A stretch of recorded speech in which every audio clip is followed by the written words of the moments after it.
वालेकुम दोस्तों, inside bye मौसम फकर में कुछ आमदनी। खबर ये है कि 5 पाकिस्तानी ड्रोन्स ने इंडिया को जनाब पंजाबी के अंदर ना पढ़ने पाता वक्त डालकर रख दिया है। एलओसी पर होने वाली बड़ी कार्रवाई की जनाब बड़ी सनसनीखेज तफसीलात सामने आ गई हैं और एक तरफ ईरान का महाज गर्म है और इसके साथ साथ पाकिस्तान और इंडिया का महाज भी गर्म होने लगा है। और इस हवाले से भारत के वेस्टर्न कमांड के सरबरा जनरल मनोज कातियार का भी एक बड़ा ऐलान सामने आया है, जिसमें जनरल मनोज कातियार का कहना है कि पाकिस्तान के खिलाफ फौजी कार्रवाई किसी भी वक्त मुमकिन है। और उनकी तरफ से दीवाने की ये बढ़ भी सामने आई है कि भारत जो है उतनी ताकत का हामिल है कि पाकिस्तान उसका मुकाबला ही नहीं कर सकता। अब इस सूरत हाल में ये सवाल है और बड़ा ही इंपॉर्टेंट सवाल है कि वो फौज जो 5 ड्रोन्स को देखकर जिसके हाथ पांव फूल जाएं और वो जनाब अंधाधुंध फायरिंग करना शुरू कर दे, वो पाक फौज का मुकाबला जो फिजिकली उसके सामने आ जाएंगे कैसे कर पाएंगे। यह सवाल भी बड़ी अहमियत का हामिल है कि ये ड्रोन्स जो कि जिसके बारे में इंडियन मीडिया दावा कर रहा है कि जनाब इन्होंने पाकिस्तानी इलाके से परवाज की, ये भारतीय हदूद में चले गए और तकरीबन 1 घंटे तक ये भारतीय हदूद के अंदर परवाज करते रहे और फिर बाहवाजत वापस पाकिस्तान आ गए, तो ये इस बात का वाज़ेह सबूत है कि पाकिस्तानी ड्रोन्स भी अपनी हिफाजत करना जानते हैं। इस पर इंडियन मीडिया या इंडियन फौज का क्या रद्द-ए-अमल है कि वो किस ऑपरेशन पर वहां पर मौजूद थे, इसके ऊपर बात करते हैं। लेकिन उससे पहले बात करते हैं इंडिया के सैटेलाइट प्रोग्राम की, जो एक मर्तबा फिर एक बड़ी नाकामी का शिकार हुआ है। और ये मुसलसल जो है वो तीसरा मौका है जब इंडिया का ये जो सैटेलाइट प्रोग्राम है ये नाकामी का शिकार हो रहा है। भारत का रवां साल खला में सैटेलाइट भेजने का ये जो पहला मिशन था इस साल का, वो नाकाम हो गया और गुज़िश्ता साल 2 मिशन थे जो नाकाम हो गए हैं। भारत की खलाई एजेंसी के सरबरा का कहना है कि PSLV C-62 मिशन के तीसरे मरहले में खला में भेजे जाने वाले रॉकेट को रास्ते में मुश्किलात का सामना करना पड़ा। भारतीय मीडिया के मुताबिक workhorse space phasing rocket PSLV को बार बार नाकामियों का सामना कर रहा है। भारतीय मीडिया के मुताबिक 18 मई 2025 को PSLV C-61 और 12 जनवरी 2026 को PSLV C-62 की लॉन्चिंग नाकाम हुई है। और मीडिया रिपोर्ट्स के मुताबिक दोनों मौके पर भारतीय खलाई एजेंसी के कौमी सलामती के मकासद के लिए तैयार किए गए लाखों डॉलर्स मालियत के सैटेलाइट भी तबाह हो गए हैं। इंपॉर्टेंट बात यह है कि ये जो रॉकेट था जो तीसरे फेज के अंदर नाकामी में का शिकार हुआ, ये इनफैक्ट भारत के तकरीबन 8 सैटेलाइट्स को लेकर खला में जा रहा था और उनमें से एक सैटेलाइट के बारे में खुद इंडियन मीडिया इस बात की तस्दीक कर रही है कि वो जासूसी मकासद के लिए खला में भेजा जा रहा था, जो कि खला में नहीं जाया जा सका। अब अगर आप इस सूरत हाल का जायज़ा लें तो ये बात बड़ी क्लैरिटी से सामने आती है कि इससे पहले PSLV C-59 प्रोग्राम भी तीसरे मरहले में यानी 3rd स्टेज में खराबी के बायस नाकाम हो गया था। इसका मतलब ये है कि जिस वक़्त अगर आपको मैं मुख्तसरन बताऊं कि खला के अंदर जो रॉकेट्स हैं या सैटेलाइट्स हैं उनको भिजवाने का क्या तरीक़ाकार होता है। रॉकेट जब उसको पहले मरहले पर फायर किया जाता है तो इब्तदाई मरहले पर जो बूस्टिंग रॉकेट का जो मोटर होती है वो अलग होती है। दूसरे स्टेज के बाद रॉकेट एक मुकर्ररा एल्टीट्यूड पर जाने के बाद दूसरा हिस्सा उसका अलग होता है और फिर तीसरा हिस्सा उसको खला में भिजवाकर उसमें से अलग हो जाता है और ऑर्बिट में जाकर वो जो ये जो सैटेलाइट्स होते हैं ये मदार के अंदर जाकर चक्कर लगाना शुरू कर देते हैं। रॉकेट अगर अपने दुरुस्त जाविये और सिमत यानी एल्टीट्यूड कंट्रोल को बरकरार रखे तो वो अपना जो ट्रैजेक्टरी है उसके ऊपर परवाज करता हुआ मदार में दाखिल हो जाता है। लेकिन अगर वो दुरुस्त जाविया और एल्टीट्यूड कंट्रोल खो बैठे तो उसके नतीजे में जो सैटेलाइट्स उसमें जो है लोड किए जाते हैं वो जो है वो बिल्कुल फारग हो जाते हैं, क्योंकि वो बेतरतीब होकर खला में मुंतशिर हो जाते हैं और इस तरह मिशन को मिशन लॉस्ट का नाम दिया जाता है। इब्तदाई तौर पर यह खबर एक आम तकनीकी नाकामी महसूस होती है, मगर दिफाई और स्ट्रेटेजिक माहिरीन के मुताबिक ये वाक़या सिर्फ खलाई प्रोग्राम तक नहीं बल्कि इसके नताइज और भी संगीन हो सकते हैं। खलाई रॉकेट की खराबी क्यों तशवीशनाक समझी जाती है? इसकी बुनियादी वजह यह है कि PSLV जैसे रॉकेट और बैलिस्टिक मिसाइलों की कई बुनियादी टेक्नोलॉजीज मुश्तरक होती हैं, जिनमें stage rocket Motors, guidance, navigation और कंट्रोल सिस्टम्स, स्टेज सेपरेशन यानी किस मरहले पर जाकर रॉकेट मोटर जो है वो रॉकेट से अलग होती है, और उसके साथ साथ फ्लाइट कंप्यूटर्स और सॉफ्टवेयर। ये इस वजह से सवालात उठ रहे हैं कि अगर एक स्पेस लॉन्च व्हीकल में एल्टीट्यूड कंट्रोल जो है वो इंडियन माहिरीन उसको मुमकिन नहीं बना रहे, तो क्या यही खतरा फौजी बैलिस्टिक मिसाइल्स में भी मौजूद हो सकता है? क्योंकि वहां पर भी मुख्तलिफ स्टेजेस के अंदर जो बैलिस्टिक मिसाइल्स हैं उनकी ट्रजेक्टरीज को कंट्रोल करना ऐसी ही रॉकेट मोटर्स के जरिए मुमकिन हो पाता है। असल तशवीश इस हवाले से जो स्ट्रेटेजिक माहिरीन हैं उन्हें अग्नि 4 और MIRV सलाहियत के हवाले से है। माहिरीन इस वाक़े को भारत के मुस्तकबिल के बैनुल बरआज़मी मिसाइल प्रोग्राम से जोड़ रहे हैं, ख़ास तौर पर अग्नि 4 से, जिसके बारे में यह दावा किया जा रहा है कि इसकी रेंज 10,000 से 12,000 किलोमीटर तक हो सकती है। ये MIRV सलाहियत रखता है, यानी एक मिसाइल के अंदर कई वॉरहेड्स मौजूद हो सकते हैं। एक ही लॉन्च में 10 से 14 न्यूक्लियर्स या रवायती वॉरहेड्स ले जा सकता है। अगर ऐसे किसी मिसाइल में टर्मिनल फेस में यानी आखिरी मरहले में वही खराबी पैदा हो जाए जो कि PSLV में देखी गई है, यानी सिमत से हट जाना, तो सूरत हाल नहायत ख़तरनाक हो सकती है। इस हवाले से मैं अगर आपको एक सादा सी मिसाल से इस मंजरनामे की वजाहत करूं, तो आप एक लम्हे के लिए तसव्वुर करें कि इंडिया की तरफ से अग्नि 4 मिसाइल लॉन्च होता है और इस मिसाइल के अंदर मुमकिना तौर पर न्यूक्लियर वॉरहेड्स भी मौजूद होते हैं। जिस तरह ये जो इनका सेटेलाइट है PSLV, ये अगर अपना कंट्रोल आखिरी लम्हे पर खो देता है, अग्नि 4 जिसके अंदर न्यूक्लियर वॉरहेड्स मौजूद हों वो आखिरी लम्हे में अपना कंट्रोल खो दे, तो इसका मतलब ये होगा कि उसके वॉरहेड्स गलत सिमत में ड्रिफ्ट कर जाएंगे। इसका रुख किसी दुश्मन मुल्क जैसे चाइना या पाकिस्तान की बजाय ऑस्ट्रेलिया की तरफ भी हो सकता है, उसका रुख जनाब बरतानिया की तरफ भी हो सकता है, और इसके नतीजे में रडार पे सिर्फ ये नजर आएगा कि मुतअद्दिद बैलिस्टिक वॉरहेड्स हमारी तरफ आ रहे हैं, और यहाँ कोई ये नहीं जान सकता कि ये न्यूक्लियर वॉरहेड्स हैं या रवायती वॉरहेड्स हैं। ये हमला दानिस्ता किया गया है या ये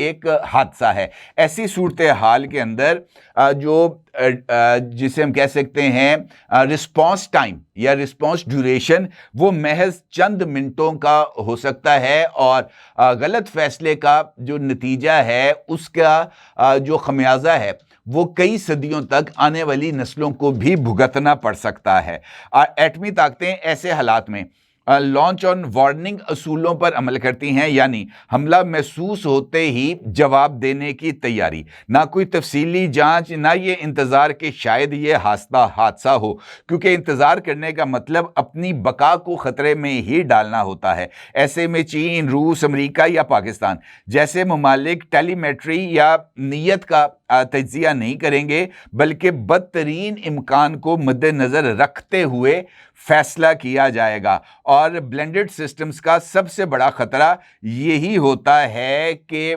उसके बारे में आप हतमी तौर पर राय कायम नहीं कर सकते, क्योंकि कई मिसाइल ड्यूअल कैपेबल समझे जाते हैं, यानी वो रवायती भी होते हैं और न्यूक्लियर भी होते हैं। रडार या सैटेलाइट से ये फ़र्क महसूस करना कि आपकी तरफ जो मिसाइल आ रहा है उसके अंदर रवायती वॉरहेड है या न्यूक्लियर वॉरहेड है, इसका तयन करना कतई तौर पर नामुमकिन होता है। और जब एक बार एटमी रद्द-ए-अमल शुरू हो जाए तो ये सिर्फ कन्वेंशनल था ये जुमला बाद में किसी काम नहीं आता, क्योंकि ऐसी सूरत हाल में जो तबाही है वो रिटन ऑन दी वॉल होती है। लिहाजा ऐसे किसी भी खदशे के पेश नज़र जिस तरीके से अमेरिकन प्रेसिडेंट डोनाल्ड ट्रंप ये जो पाकिस्तान और इंडिया के दरमियान जंग को रुकवाने का क्रेडिट लेते हैं, वो इसी बात का क्रेडिट लेते हैं कि अगर मैं इन्वॉल्व ना होता तो दोनों ममालिक जिस तरीके से एक दूसरे पर ब्रामूस और फतह फायर कर रहे थे, ऐसी सूरत हाल में अगर किसी एक मुल्क की तरफ से न्यूक्लियर वेपन फायर कर दिया जाता तो दूसरा मुल्क के पास ये जानने का मौका नहीं था, क्योंकि चंद मिनट्स का फासला है, तो उसके पास इस बात को जज करने का हकीकी टाइम मुयसर नहीं है कि उसकी तरफ जो मिसाइल आ रहा है वो रवायती वॉरहेड वाला है या न्यूक्लियर कैपेबल मिसाइल है विद न्यूक्लियर वॉरहेड। ऐसी सूरत हाल में दूसरी तरफ से भी न्यूक्लियर हथियार उसके मुल्क में फटने से पहले ही फायर कर दिया जाता है, ताकि हम तो डूबे हैं साथ दूसरे को भी लेकर डूबें। यह बुनियादी डॉक्ट्रिन का नुक्ता है जिसको मेरे नज़दीक इस इंडिया के सैटेलाइट जो तजुर्बा है उसकी नाकामी से जोड़ा जा सकता है, क्योंकि अगर वो रॉकेट सिस्टम्स और गाइडेंस निज़ाम इस सैटेलाइट को जो जिसने खला में जाना था वहां तक पहुंचाने में दुरुस्त अंदाज में काम नहीं कर सका, तो बैलिस्टिक मिसाइल्स को हदफ तक पहुंचाना, खास तौर पर अग्नि 4 जैसे मिसाइल को, ये कतई तौर पर इंडियन सलाहियत के ऊपर एक बहुत बड़ा सवाल है। अब इस तरह जब इंडियन सलाहियत के ऊपर सवालात पैदा हो रहे हों और जनरल मनोज कातियार इस बात का दावा कर रहे हों कि जनाब पाकिस्तानी फौज इंडिया का मुकाबला करने के काबिल नहीं है, तो फिर हंसने को ही दिल चाहता है, क्योंकि हकीकत सबके सामने है। इंडिया के जनरल मनोज कातियार हों, राजनाथ सिंह हो या खुद उनके प्राइम मिनिस्टर मोदी हों,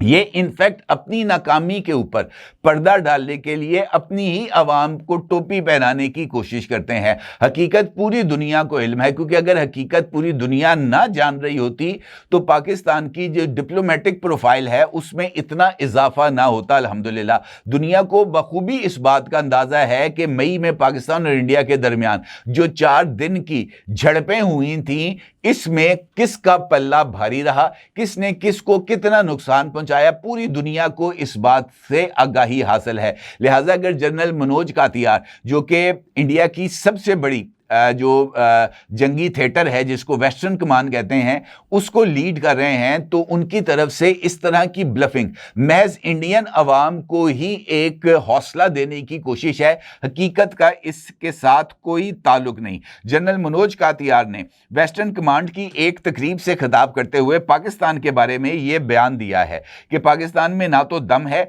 ना ही लड़ने की हिम्मत और ना ही ताकत। इनका मतलब यह है कि वो ये कहते हैं कि पाकिस्तान बराह रास्त आकर इंडिया से नहीं लड़ सकता है, इसी वजह से पाकिस्तान प्रॉक्सी वार कर रहा है। अब उनकी तरफ से ये जो इल्ज़ाम पाकिस्तान पर आयद किया गया है, ये भी दुनिया अब इसको बाय करने के लिए तैयार नहीं है, क्योंकि पाकिस्तान की तरफ से हकीकत पर मबनी शवाहिद दुनिया के साथ शेयर किए जा चुके हैं, जहां पर वजाहत के साथ और सबूतों के साथ दुनिया को आगाह किया जा सकता है कि कौन सा मुल्क किस मुल्क के अंदर प्रॉक्सी लड़ाई लड़ रहा है और कौन किसकी प्रॉक्सीज को जो है वो फंड कर रहा है, ये भी सबको मालूम है। ऑपरेशन सिंदूर इंडिया के लिए इनफैक्ट एक बहुत बड़ी बदनामी है जिसका उनको सामना करना पड़ रहा है, और इस बदनामी के दाग को धोने के लिए जितनी मर्जी कोशिशें कर लें वो नाकामी ही उनको उसका सामना करना पड़ेगा, बजाय इसके कि हकीकत का सामना करते हुए एक वज़ादार दुश्मन की तरह शिकस्त को तस्लीम किया जाए। इस तरह के बुद्दे बहाने बनाना मेरा ख्याल है कि एक दुरुस्त अमल नहीं। इसी तरीके से ये जो लाइन ऑफ कंट्रोल का वाकया है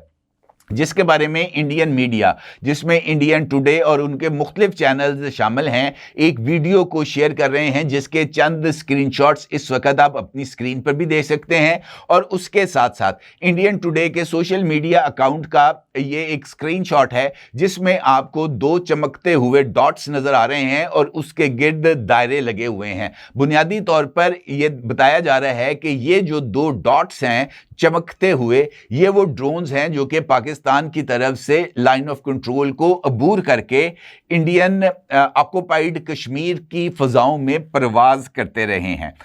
इंडियन मीडिया की रिपोर्ट्स में यह दावा किया गया है कि कम से कम 5 पाकिस्तानी जो ड्रोन्स हैं वो जो है इंडियन ऑक्युपाइड कश्मीर में आए और वहां पर उन्होंने हुवर किया, यानी वहां पर वो परवाज करते रहे और हसास मुकामात के ऊपर पाकिस्तान के ये जो जासूस ड्रोन्स थे इन्होंने परवाज की और फिर वो वापस पाकिस्तान की तरफ लौट गए। ये जो वाकयात जिन एरियाज के अंदर सामने आए हैं वहां पर राजौरी, पुंछ और संबा सेक्टर का जिक्र किया गया है कि यहां पर पाकिस्तान के ड्रोन्स को देखा गया है। पाकिस्तानी ड्रोन्स को देखकर इंडियन मीडिया के मुताबिक भारतीय फौज ने मशीन गन से कई मुकामात पर उन पर फायर किया, खास तौर पर नौशहरा सेक्टर में। लेकिन ज़्यादातर ड्रोन्स जो हैं, चूंकि 5 ड्रोन्स आए थे खुद इन्होंने कहा, और किसी एक ड्रोन का भी ये जो इंडियन फौज है ये machine gun, heavy machine gun और लाइट मशीन गन दोनों का इस्तेमाल किया गया और दोनों का इस्तेमाल करते हुए किसी एक ड्रोन का निशाना नहीं लगा सके। और जनरल मनोज कातियार कहते हैं कि पाकिस्तान के अंदर इंडिया का मुकाबला करने की हिम्मत नहीं है। आप इससे अंदाज़ा लगाएं कि जो वेल इक्विप्ड और सोफिस्टिकेटेड वेपन्स के जरिए ड्रोन्स का निशाना नहीं लगा सके। आपने पाकिस्तान के अंदर वो फुटेजेस देखी हैं जहां पर पाकिस्तानी जो नौजवान थे उन्होंने अपनी जो आर्म राइफल्स हैं उसके जरिए इंडिया के ड्रोन्स को गिराया था जब ये मई के अंदर उन्होंने कार्रवाई की थी। और ये एक फौज है, तरबियत याफ्ता फौज, ये इसके अंदर मुकम्मल तौर पर नाकाम रही है। इंडियन मीडिया के मुताबिक सिक्योरिटी फोर्सेस ने सर्च ऑपरेशन शुरू कर दिए हैं ताकि देखा जाए कि ये ड्रोन्स हथियार या दीगर चीज़ें तो यहाँ पर पहुँचाने नहीं आए थे। ये मैंने आपको बताया ना कि ये बस एमी खाम खा के बहाने हैं। अदरवाइज अगर ये खबर दुरुस्त है, चूंकि इंडियन मीडिया कह रहा है, अगर ये खबर दुरुस्त है तो ये खुद इंडियन फौज की सलाहियत के ऊपर एक बहुत बड़ा सवालिया निशान है। क्योंकि ड्रोन्स आए हसास मुकामात, खुद इंडियन मीडिया के मुताबिक हसास मुकामात पर परवाज की। इसका मतलब ये है कि ये जो जासूस ड्रोन्स होते हैं ये real time data control room के साथ शेयर कर रहे होते हैं और फिर इनफैक्ट इसके नतीजे में जो दुश्मन की डिफेंस लाइंस की मैपिंग है वो की जाती है। उनके रडार्स कहाँ पर लगे हैं, चौकियाँ कहाँ पर हैं, फौजी कहाँ पर हैं, उसका मुकम्मल तौर पर अंदाज़ा लगाया जाता है। अगर तो ये सब कुछ पाकिस्तान ने कर लिया है, मैपिंग कर ली है और ड्रोन्स आए भी हैं, 1 घंटे तक उन्होंने हूवर भी किया है और फिर वो वापस पाकिस्तान बाहिफाजत पहुंच गए हैं, तो ये इंडियन मीडिया को चाहिए कि वो अपनी फौज से और जनरल मनोज कातियार से सवाल करे जो कि इसी वेस्टर्न थिएटर के सरबराह हैं कि जनाब आपसे ड्रोन्स का निशाना लिया नहीं जाता, दावे आप कर रहे हैं पाकिस्तान को हराने के, तो कुछ आप खुद अपनी अदाओं पर गौर करें। हम कुछ अर्ज करेंगे तो शिकायत होगी। अपनी राय का जरूर इजहार कीजिएगा। आपका बहुत शुक्रिया। अल्लाह हाफिज।